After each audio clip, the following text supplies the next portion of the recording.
నమస్తే. భగవద్గీతలో 7వ అధ్యాయం జ్ఞాన విజ్ఞాన యోగంలో 4వ శ్లోకం. భూమి రాపోనలో వాయు ఖమ్మనో బుద్ధిరేవ చ అహంకార ఇతి యమ్మే భిన్నా ప్రకృతిరష్టధా. సో భగవానుడు అర్జునుడికి నా గురించి సమగ్రంగా ఎలా తెలుసుకోవాలో, అనుమానాలు లేకుండా ఎలా తెలుసుకోవాలో చెప్తాను విను అన్నారు. అట్లాగే ఇది అల్టిమేట్ నాలెడ్జ్, అందరూ తెలుసుకోలేరు. అటువంటి జ్ఞానాన్ని నేను నీకు ఇప్పుడు చెప్తున్నాను. కానీ నా గురించి తెలుసుకునే ముందు నన్ను కమ్మేసిన ఒక మాయ ఉంటుంది అర్జున, ఆ మాయ గురించి తెలుసుకో ఫస్ట్.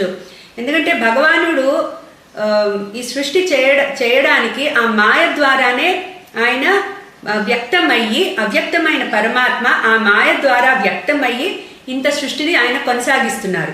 సో అటువంటి ఆ సీక్రెట్ ఇప్పుడు చెప్పబోతున్నారు.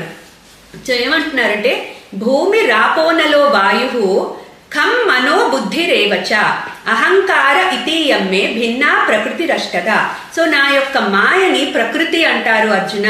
సో ఈ ప్రకృతి అనేది 8 విధాలుగా విభజించబడింది, అది తెలుసుకో.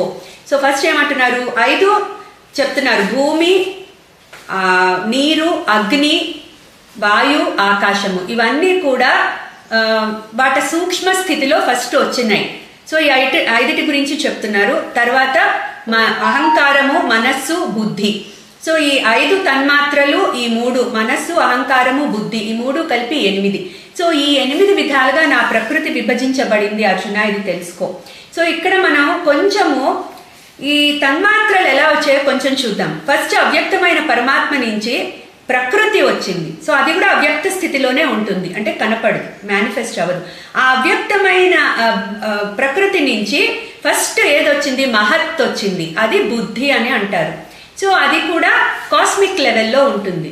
నెక్స్ట్ ఆ బుద్ధి నుంచి అహంకారం వచ్చింది, ఆ అహంకారం నుంచి మనస్సు, తన్మాత్రలు వచ్చాయి. సో అది భగవానుడు ఇక్కడ చెప్తున్నారు. ఈ 8 రకాలుగా నా ప్రకృతి విభజించబడింది అని. క్లీం కృష్ణాయ నమః.